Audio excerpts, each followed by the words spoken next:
Êxodo 20, 1, 2 e 16. Leiamos.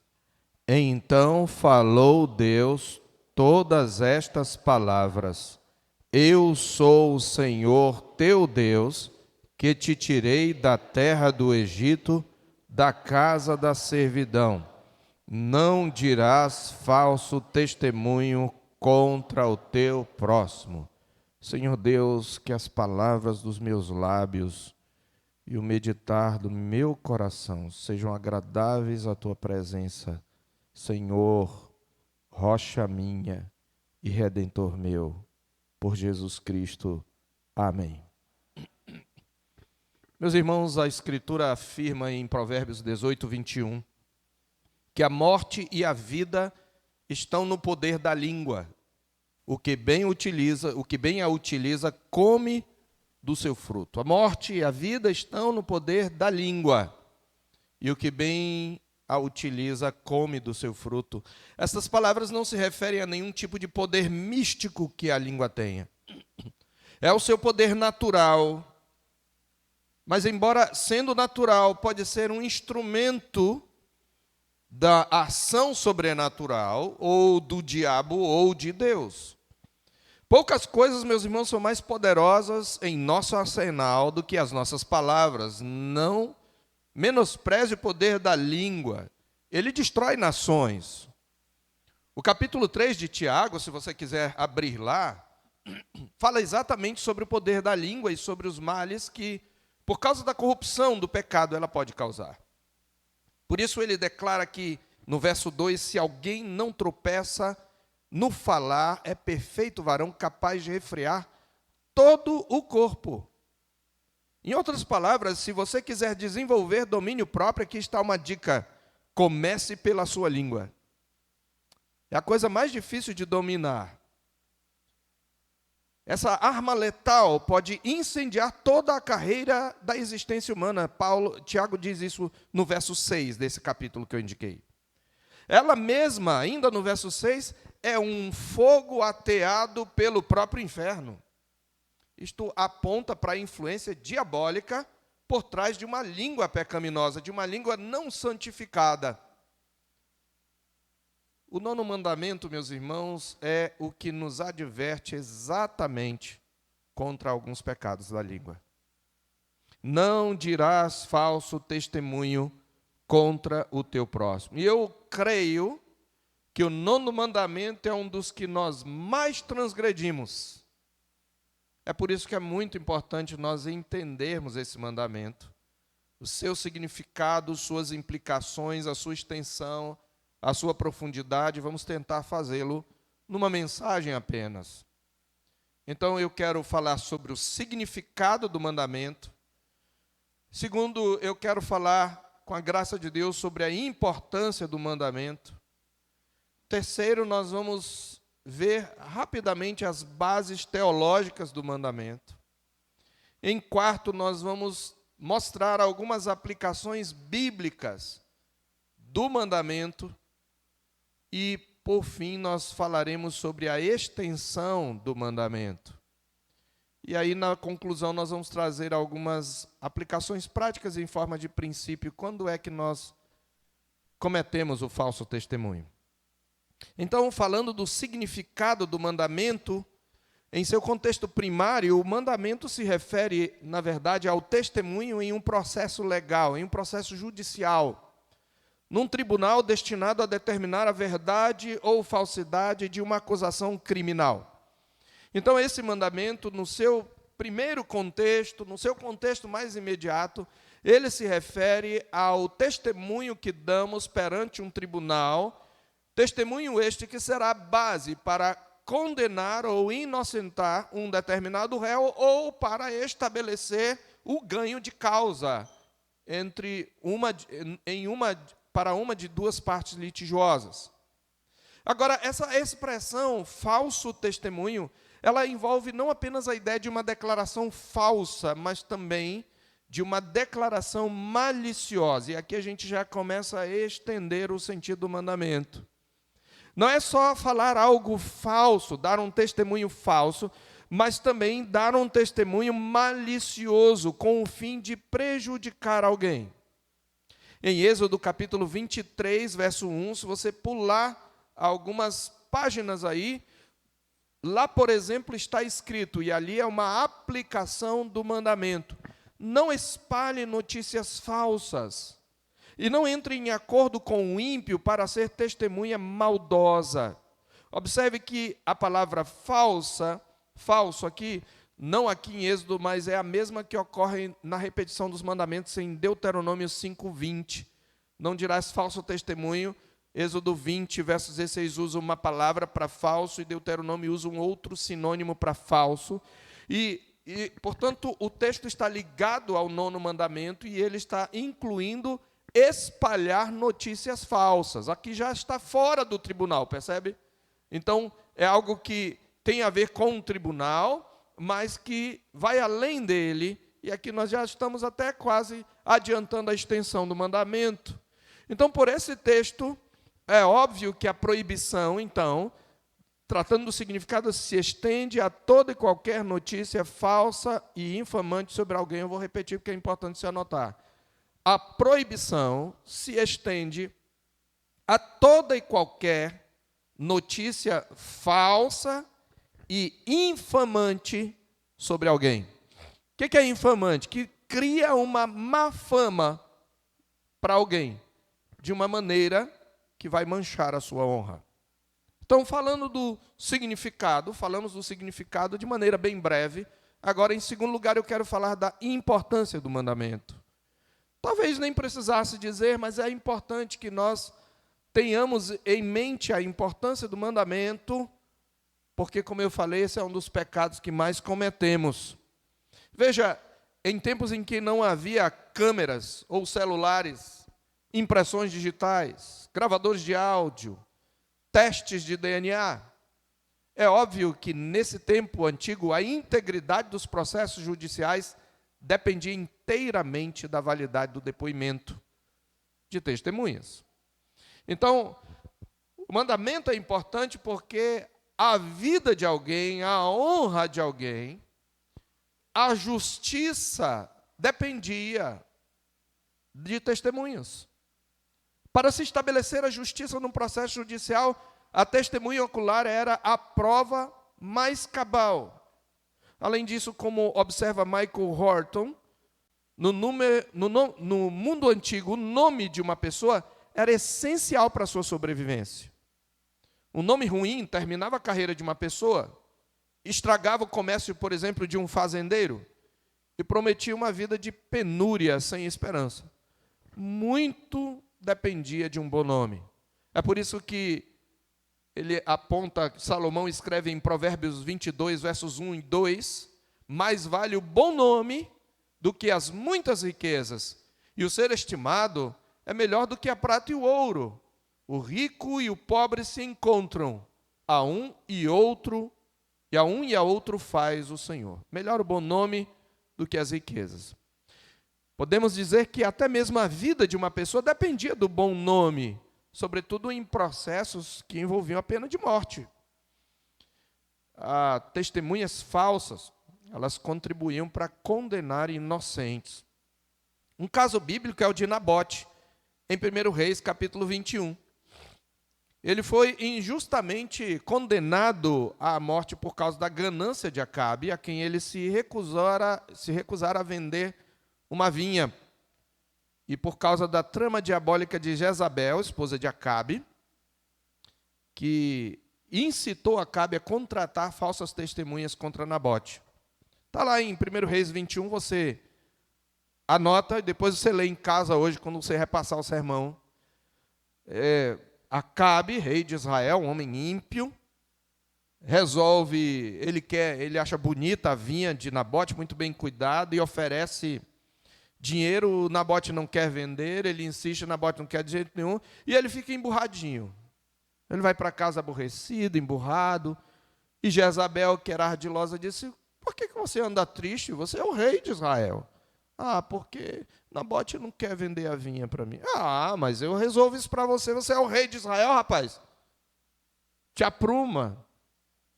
E Jezabel mandou contratar falsas testemunhas, que num determinado momento se levantam contra Nabote e diz que ele tinha blasfemado contra Deus e contra o rei. Ele é apedrejado, ela vai até o marido e diz: levanta-te, toma a tua vinha. Foi isso que aconteceu. Mas igualmente, meus irmãos, o perfeito justo sofredor, o nosso bendito Senhor, foi condenado com base em falsos testemunhos, como está escrito, por exemplo, em Mateus 26, 59 a 61. Mateus 26, de 59 a 61. Lá está escrito que os principais sacerdotes e todo o sinédrio procuravam algum testemunho falso contra Jesus. Mateus destaca que eles queriam um testemunho falso, porque um testemunho verdadeiro não ia produzir acusação, não ia produzir materialidade. Então, eles procuravam algum testemunho falso contra Jesus, a fim de o condenarem à morte, e não acharam, apesar de terem sido apresentadas muitas testemunhas falsas, mas, afinal, compareceram duas afirmando: este disse, posso destruir o santuário de Deus e reconstruí-lo em 3 dias. Observe que a testemunha se valeu de uma declaração verdadeira de Jesus, quer dizer, não exatamente verdadeira, mas uma declaração retirada do contexto. A declaração de Jesus está em João 2,19.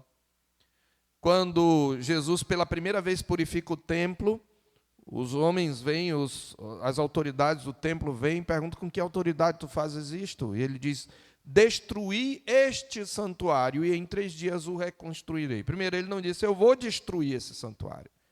Ele diz: destruam este santuário e em 3 dias eu o reconstruirei. Segundo, João explica que ele estava se referindo ao santuário do seu corpo, porque nele habita corporalmente a plenitude da divindade. Ele é o templo. E ele diz: este santuário vai ser destruído e vai ser reconstruído em 3 dias, falando da sua ressurreição.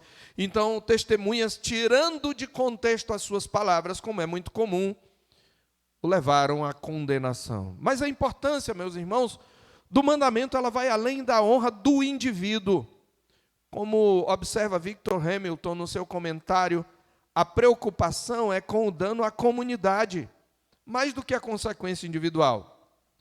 Veja que as 2 últimas leis do Decálogo, elas enfatizam especialmente o próximo e uma vizinhança saudável. É impossível a boa convivência se eu vou conviver com alguém que vai falar mal de mim. Você gosta de viver com alguém que fala mal de você? Então, este é o ponto. E um outro comentarista, Hans Ulrich Heifler, em seu livro A Ética dos 10 Mandamentos, pontua que a proteção da honra humana é fundamental para a convivência social de qualquer comunidade ou nação. Ou seja, a verdade é essencial para a manutenção de uma sociedade estável. E esse é um princípio que vale a pena você anotar. A verdade é essencial para a manutenção de uma sociedade estável. O nosso país está instável, por quê? Porque nós temos à frente magistrados que se valem de notícias falsas, não é? Que condenam sem o devido processo legal, sem direito à defesa, sem que o réu possa ouvir ou saber o que está no processo. Um país onde a vítima é testemunha, é promotor, é investigador e é juiz. É óbvio que nós estamos numa crise institucional. E nós temos claramente uma prova pela impunidade que graça em nosso país de que a verdade é essencial para a manutenção de uma sociedade estável. Em terceiro lugar, eu quero tratar das bases teológicas do mandamento. Quais são as bases teológicas? Não só porque ele é importante, porque se nós ficássemos apenas na importância, nós seríamos utilitários, nós seríamos pragmáticos, mas é mais do que isso. Primeiro, o mandamento, ele aponta, ele mostra a santidade do nome. O nome de alguém é sagrado para Deus. Deus se importa com o nome de alguém. Consequentemente, o mandamento declara e postula a santidade da reputação e da honra, não só da minha, mas do outro. Então, a honra humana é sagrada. A honra humana é sagrada. E dentro desse arcabouço teológico maior, Horton observa que há pelo menos 3 razões, e eu acrescentaria, embora ele não use esse adjetivo, 3 razões teológicas pelas quais Deus nos ordenou cuidar desse assunto. Primeira, o valor do nome de uma pessoa. Segundo, o valor da palavra de uma pessoa, porque se eu dou falso testemunho, eu peco com a minha palavra deve ter valor. E terceiro, o valor da própria verdade. O falso testemunho atenta contra a verdade. Thomas Watson disse que se nós pudéssemos ver a Deus, se pudéssemos vê-lo, daquilo que ele é, o seu corpo seria justiça, a sua alma seria verdade. Se pudéssemos ver a Deus, Deus é verdade, Deus é luz e não há nele treva nenhuma. O valor da própria verdade é importante. E o princípio fundamental, meus irmãos, o princípio teológico fundamental aqui é este: os seres humanos foram criados à imagem de Deus. Quando eu desonro o nome de uma pessoa, eu estou desonrando a Deus, seja ela quem for. Seja ela meu inimigo, seja ela bom caráter ou mau caráter, se eu atribuo a ela pecados que ela não cometeu, eu estou desonrando a Deus. Desonrar o nome de alguém é desonrar o próprio Deus. Tiago diz isso em Tiago 3, verso 9. Ele diz, com ela, com a língua, bendizemos o Deus e Pai. Mas com a mesma língua amaldiçoamos ou maldizemos os homens feitos à semelhança de Deus. Então, por isso os homens também devem ter seus nomes protegidos contra o engano e a difamação. Em quarto lugar, nós podemos ver algumas aplicações bíblicas do mandamento. Aplicações bíblicas do mandamento. Primeiro, nós vamos subdividir isso aqui em pelo menos três ou 4 aplicações, mas eu vou dividir em 3 subpontos. Primeiro, a fim de orientar a aplicação do mandamento, a lei requeria pelo menos 2 testemunhas para estabelecer culpa ou inocência. Essa é uma forma, como é que eu aplico o mandamento? Primeiro, a lei estabelecia que eram necessárias 2 testemunhas, pelo menos, para estabelecer culpa ou inocência. Isso está em Números 35, verso 30. Números 35, verso 30. E também em Deuteronômio 17, verso 6. Números 35, 30 e Deuteronômio 17, 6.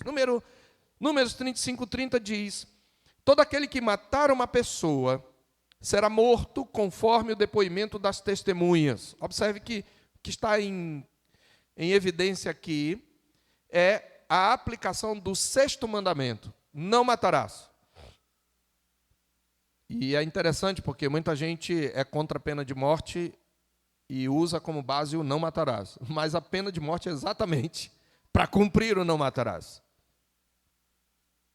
Por isso que quem matasse deveria ser morto. Mas observe que ele diz: todo aquele que matar uma pessoa será morto conforme o depoimento das testemunhas. Mas uma só testemunha não deporá contra alguém para que morra.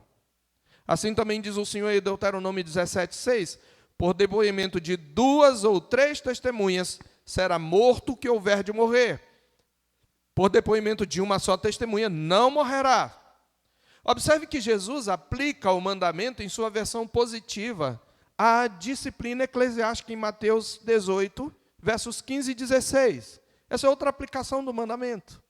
Nós não condenamos mais a morte, a igreja foi separada de Estado, não vivemos um país que é uma teocracia, nós, igreja, somos uma teocracia,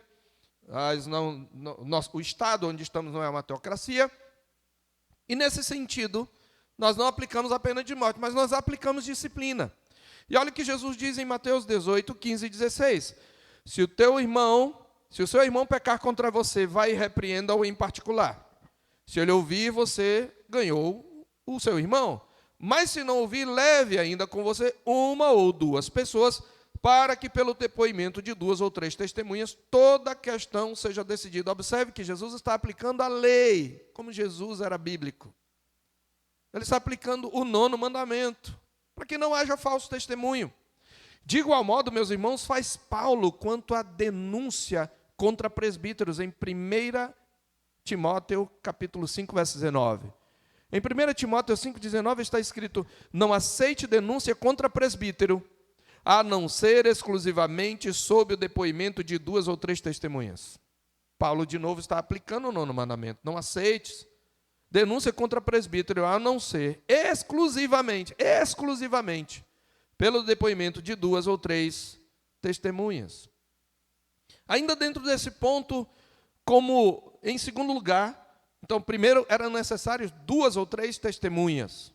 Segundo, como expressão da importância crucial da honra humana, o falso testemunho era punido com a lei de talião. Essa última frase aqui importa você. O falso testemunho era punido segundo a lei de talião. Você sabe o que é a lei de talião? Ela existia antes da lei mosaica. Olho por olho, dente por dente, a gente fica aí, né? Mas tem lá, cabeça por cabeça, mão por mão, pé por pé. Ou seja, aquele que desse falso testemunho no julgamento receberia a mesma pena que intencionava imputar ao réu, incluindo a morte. Deuteronômio 19, de 15 a 21, diz: uma só testemunha não poderá se levantar contra alguém por qualquer iniquidade, por qualquer pecado, seja qual for que cometer. Pelo depoimento de 2 ou 3 testemunhas se estabelecerá o fato. Mas olha o que ele diz em seguida: quando se levantar testemunha falsa contra alguém, para o acusar de alguma transgressão, então os 2 homens que tiveram a demanda se apresentarão diante do Senhor, diante dos sacerdotes e dos juízes que houver naqueles dias. Os juízes examinarão o caso com cuidado e, se a testemunha for falsa e tiver testemunhado falsamente contra seu irmão, receberá o castigo que tinha em vista para o seu irmão. Já pensou se aplicasse hoje, irmãos? Com as redes sociais? Já pensou? Mas é o que ele diz: e assim exterminarão o mal do meio de vocês, para que os que ficarem ouçam, temam e nunca mais tornem a fazer semelhante mal no meio de vocês. Não olhem para ele, para a falsa testemunha, com piedade. Ele está dizendo: não tenham pena. É Deus quem está dizendo. Ele diz ainda: vida por vida, olho por olho, dente por dente, mão por mão, pé por pé. Então, se fosse descoberto que era falsa, lei de talião para ele, ele receberia a mesma pena que o réu receberia caso não fosse inocentado. Deus está mostrando como ele se importa com a nossa honra e com a honra do nosso próximo, incluindo o nosso inimigo. E terceiro, em razão, dentro desse quarto ponto da aplicação bíblica, em razão da grande responsabilidade daquele que testemunhava, em caso de condenação do réu, a mão das testemunhas era a primeira a apedrejar o culpado. A mão das testemunhas era a primeira a apedrejar o culpado. O que Deus queria mostrar é como a sua palavra importa. E você tem que empenhar a sua palavra de tal maneira que você esteja disposto a atirar a primeira pedra. É isso que está. É esse termo usado por Jesus lá com a mulher adúltera, é exatamente tirado daqui, Deuteronômio 17:7. Deuteronômio 17:7, lá está escrito: a mão das testemunhas será a primeira contra ele para matá-lo, e depois a mão de todo o povo, e assim eliminarão o mal do meio de vocês. A mão da testemunha será a primeira, e assim vocês vão eliminar. Quando Jesus disse para aqueles homens: quem tiver sem pecado, atire a primeira pedra, Isso é um indício de que havia falsidade no testemunho deles.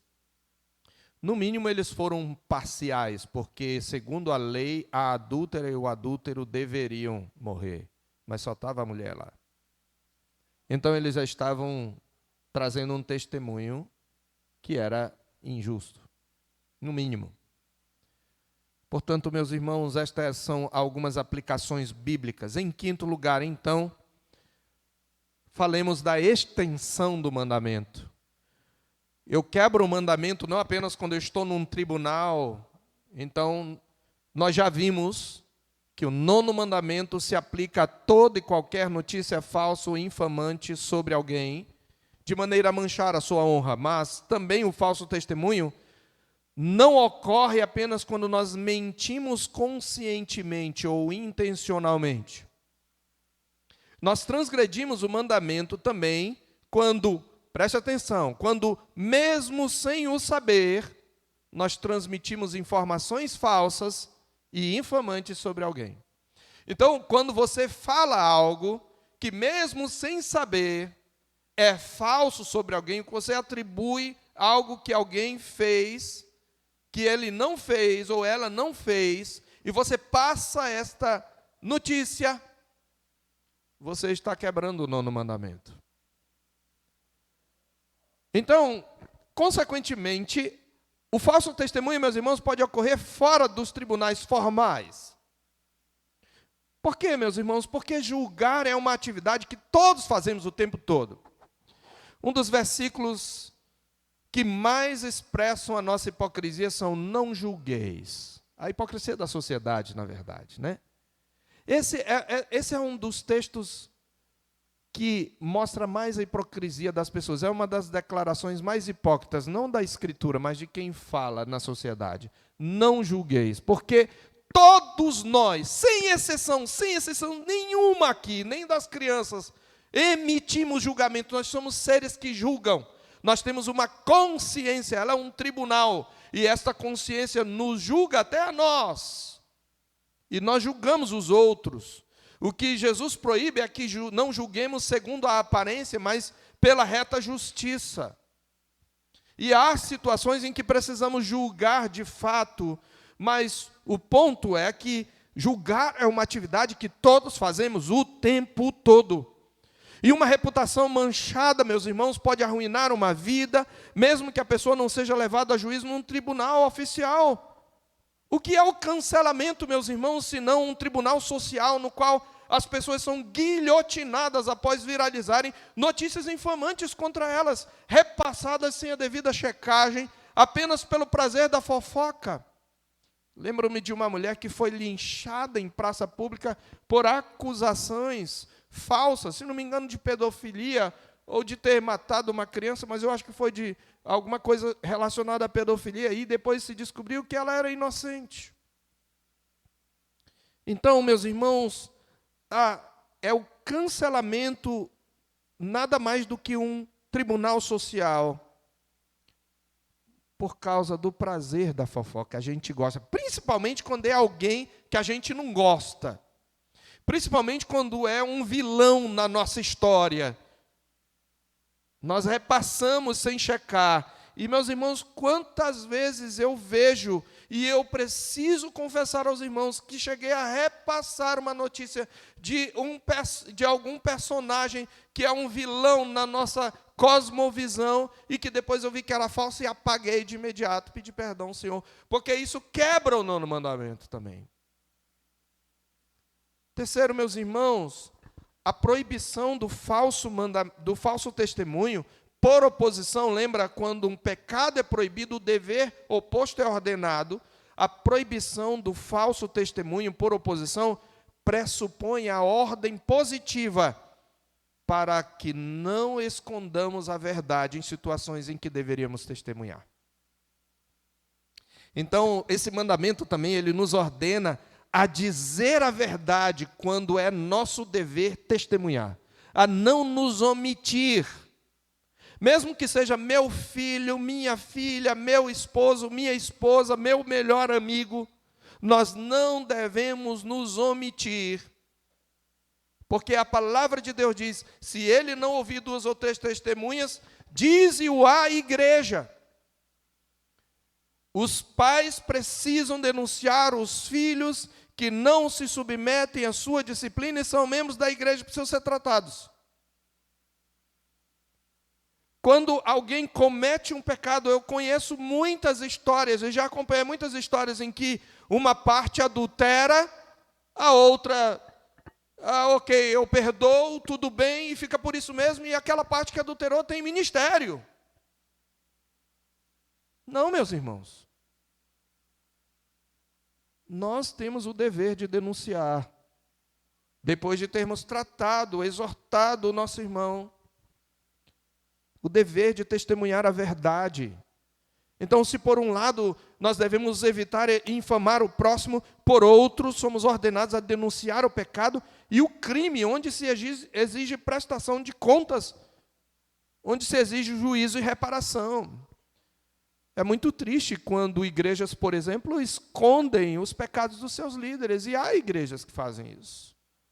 Casos de abuso, de violência sexual, de aliciamento, são encobertos. E não pensemos que isto acontece só na igreja católica. Isso acontece dentro da igreja evangélica. São muitos os casos. E nós não somos, por Deus, autorizados a esconder aquilo que precisa ser tratado. E ainda, por último, antes de concluir, embora o mandamento, em princípio, tenha visto o nosso semelhante, anote isso aí, o falso testemunho também pode ser praticado contra Deus. Sabia disso? Preste bem atenção, crente.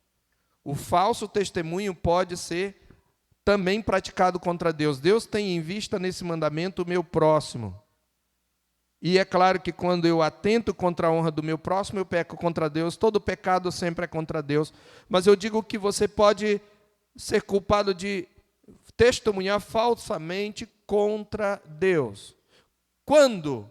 Quando você atribui a Deus algo que Deus não fez ou não disse. Ou quando você nega aquilo que Deus afirmou. Ou quando você declara contrário ao que Deus afirmou. Em 1 Coríntios 15, versos 12 a 15, Paulo usa um caso hipotético que nos ajuda a entender esse princípio. Paulo está falando da ressurreição de Cristo. Alguns não criam que havia ressurreição de mortos. Os coríntios, por causa da influência dos gregos, não criam na ressurreição do corpo. E o raciocínio de Paulo é, mas espera aí, se não há ressurreição de mortos, Cristo não ressuscitou. E aí nós temos um problema. E veja o que ele diz no verso 12, 15 e 12 em diante. Ora, se a corrente pregasse que Cristo ressuscitou dentre os mortos, como, pois, afirmam alguns dentre vós que não há ressurreição de mortos? E se não há ressurreição de mortos, então Cristo não ressuscitou. E se Cristo não ressuscitou, é vã a nossa pregação e vã a vossa fé. E veja o verso 15. E somos tidos por falsas testemunhas de Deus, porque temos asseverado contra Deus que ele ressuscitou a Cristo, ao qual ele não ressuscitou, se é certo que os mortos não ressuscitam. Observe que é uma hipótese aqui. Cristo ressuscitou. Mas ele está dizendo, se Cristo não tivesse ressuscitado e nós afirmássemos que Deus ressuscitou a Cristo, nós seríamos falsa testemunha contra Deus. Nós quebraríamos o não no mandamento contra Deus. Entendeu? Então, quando nós atribuímos a Deus aquilo que Ele não faz, quando alguém diz, Deus te promete nesta manhã, está quebrando o nono mandamento, porque está atribuindo a Deus o que Ele nunca falou. Mas quando nós negamos aquilo que Deus afirma na sua palavra, também nós pecamos contra o nono mandamento. E um exemplo é 1 de João, capítulo 5, verso 10.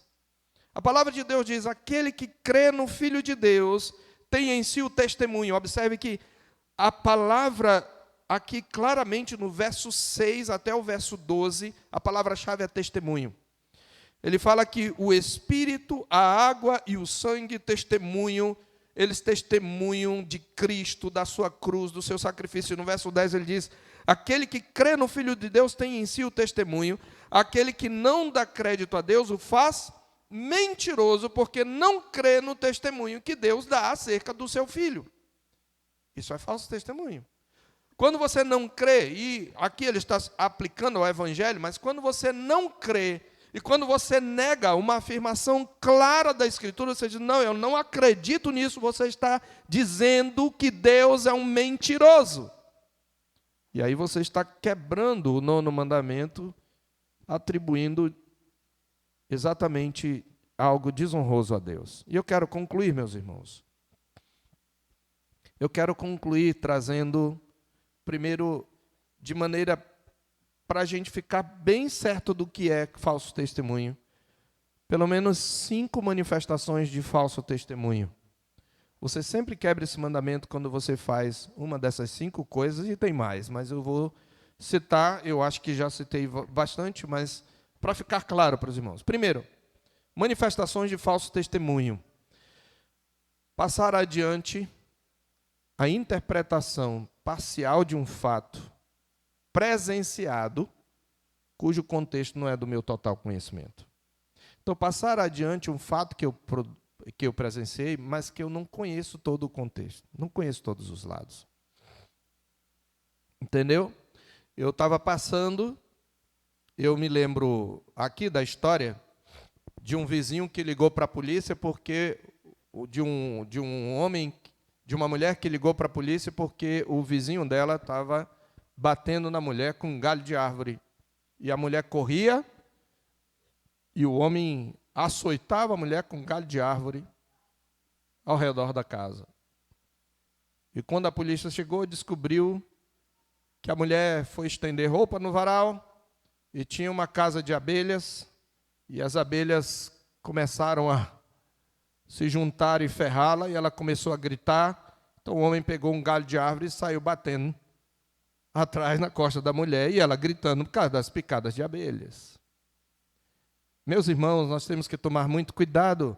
Então, passar a interpretação parcial de um fato presenciado, eu presenciei, mas eu não entendi o contexto, eu não presenciei toda a questão. É aí que se aplica o não julgueis para que não sejais julgados, não condeneis para que não sejais condenados, não julgue precipitadamente. Como recomendou Michael Horton, devemos dar ao nosso próximo o benefício da dúvida e nunca julgá-lo sem evidência apropriada. E mesmo então, nunca devemos cultivar as suspeitas ou conversas maliciosas, meus irmãos. Nós quebramos o 9º mandamento. Segundo, você quebra o 9º mandamento quando você espalha notícias infamantes sobre alguém. Nós acabamos de ver, Êxodo 23, versos 1 e 2. Não espalharás notícias falsas, nem darás a mão ao ímpio para seres testemunha maldosa.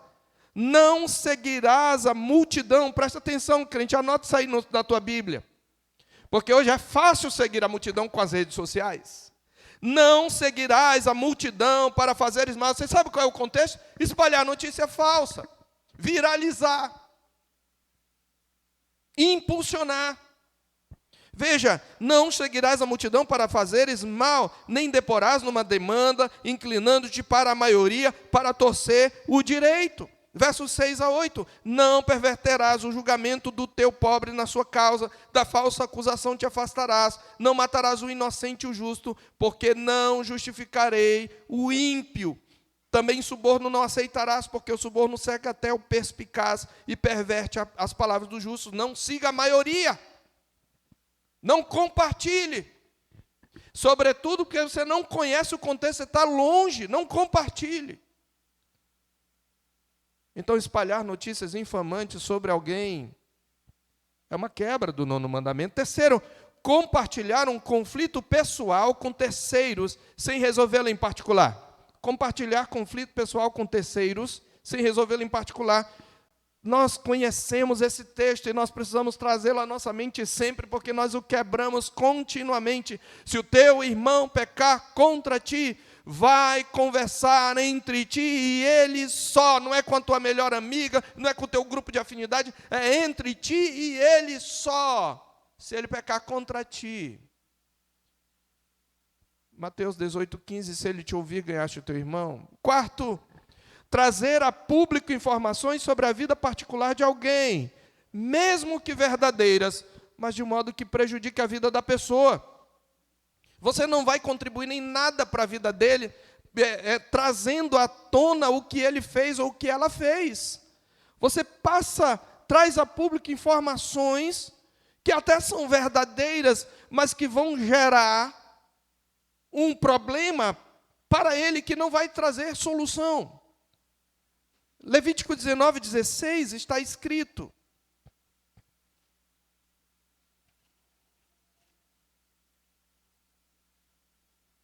não andarás como mexeriqueiro entre o teu povo, não atentarás contra a vida do teu próximo, eu sou o Senhor. Veja,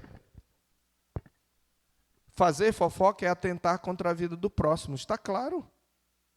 É atentar contra a vida do próximo. E por último, omitir-se de denunciar o pecado. Irmãos, quando você não faz o que a Bíblia ordena, você não denuncia o pecado, você também quebra o 9º mandamento. Porque o 9º mandamento quer proteger a verdade. Porque o teu irmão precisa ser tratado, disciplinado para o bem dele.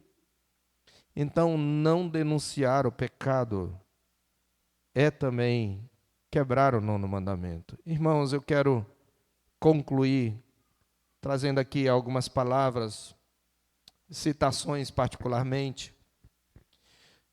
Curtis Vaughan, comentando sobre estas questões da língua, ele reconhece que a língua pode balançar os homens, levando-os à violência, ou pode movê-los às mais novas ações, pode instruir o ignorante, encorajar o rejeitado, confortar o entristecido e acalmar os que estão à morte. Mas ela também pode esmagar o espírito humano, destruir reputações, espalhar desconfiança e ódio e levar nações à beira da guerra. O falso testemunho, meus irmãos, pode destruir para sempre grandes amizades, relacionamentos familiares, carreiras profissionais, igrejas e até nações. E sejamos sinceros, nós somos inclinados a compartilhar informações danosas sobre alguém, com outra pessoa que não faz parte do problema. Esta é uma inclinação minha e sua. Especialmente os desafetos ou aqueles por quem não nutrimos muita simpatia pessoal, e isto ocorre até mesmo dentro da comunidade dos santos. É por isso que, aplicando o 9º mandamento, a palavra de Deus nos exorta, meus irmãos, em Tiago 4, versos 11 e 12, no capítulo 3 ele falou sobre os males da língua, no capítulo 4, versos 11 e 12 ele diz: irmãos, não faleis mal uns dos outros. Aquele que fala mal do irmão ou julga seu irmão, fala mal da lei e julga a lei. Ora, se julgas a lei, não és observador da lei, mas juiz. Por que eu falo mal da lei? Porque a lei me ordena não falar mal do irmão. E se eu desobedeço a lei, eu estou dizendo que a lei não é boa. Um só, diz a palavra de Deus, é legislador e juiz, aquele que pode salvar e fazer perecer. Tu, porém, quem és que julgas o teu próximo? Não há, meus irmãos, maior incoerência do que a maledicência sair da mesma boca que professa e bendiz a Cristo, especialmente se for contra o rebanho que ele comprou com seu próprio sangue. Tiago afirma, meus irmãos, que é tão contraditório o crente fazer estas coisas quanto uma fonte jorrar do mesmo lugar, o que é doce, o que é amargoso, ou uma figueira produzir azeitonas. Ele diz isso em Tiago 3, no texto que nós falamos no início da introdução. Em seu livro Pastoreando a Igreja, Joseph Stoll faz uma sábia observação sobre o perigo do falso testemunho. Ele diz: em todo conflito há pelo menos a possibilidade de que tenha sido eu quem tenha estimulado a ofensa. Preste atenção, em todo conflito existe pelo menos a possibilidade que tenha sido eu que tenha estimulado a ofensa. A maledicência permite que fujamos à responsabilidade pessoal, focalizando a falta dos outros. É uma forma de fuga. Por isso somos iludidos quando tiramos conclusões erradas de uma série de fatos e nossa língua ilude outras pessoas ao compartilharmos tais conclusões. Essa propensão tem um impacto devastador na comunidade dos crentes.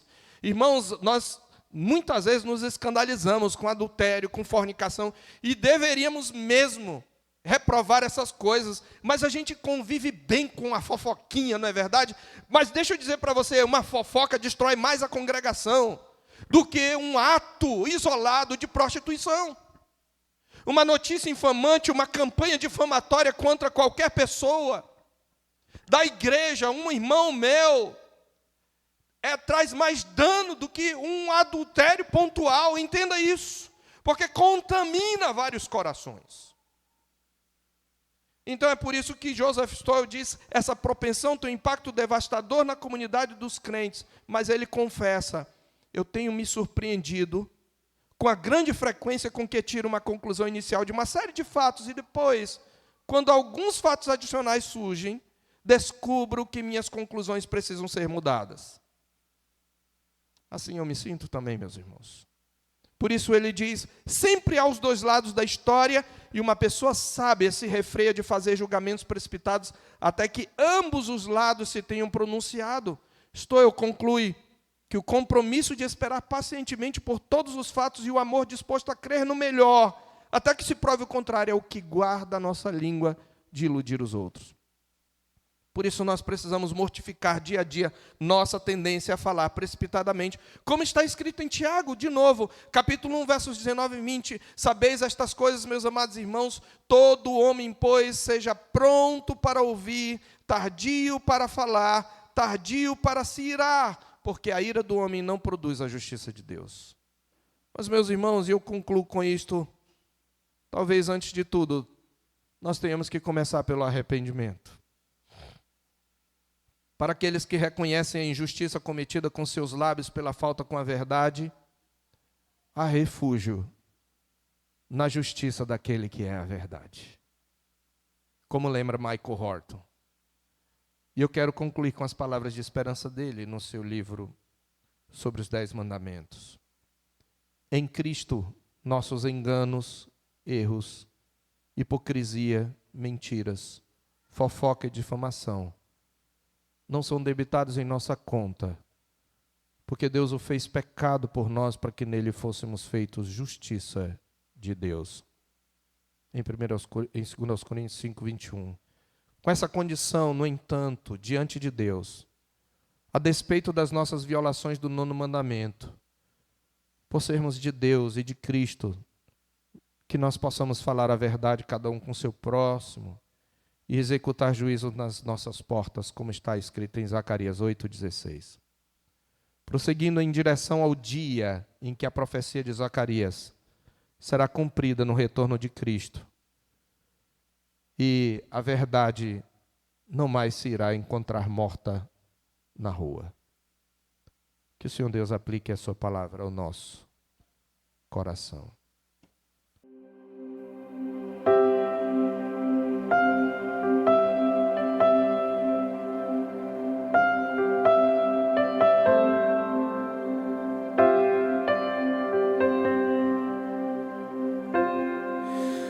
Tu és bem-vindo aqui.